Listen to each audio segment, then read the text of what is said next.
The Community Action Poverty Simulation is a chance for community members to take a walk in the shoes of other community members who are experiencing poverty.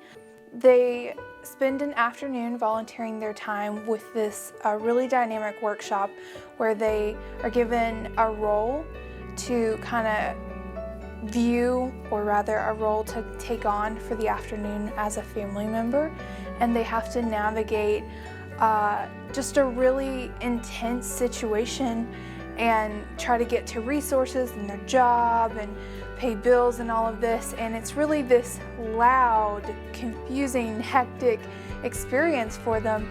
And what they find is, in the end, that's very reflective of community members who are experiencing poverty. There's a debriefing at the end that our director, Julie Cagle, leads, and that is where a lot of the golden nuggets of information and reflection are, because you've done this simulation and you've kind of walked a mile in someone's shoes. So in Washington State, 1 in 5 children experience food insecurity, where they may only get 1 to 2 meals a day unless they attend public school. 1 in 7 Washingtonian families rely on food stamp benefits, or SNAP as it's called now. And this really helps to alleviate some of that concern and everything as they're trying to make their lives better. In 2015, about 415 people were homeless in the Wenatchee Valley, and that's a combination of sheltered and unsheltered individuals. Every year, the city of Wenatchee does what's called a point-in-time count in January, and they, with partnerships with area agencies and nonprofits, work to accurately find out how many individuals in the community are experiencing homelessness.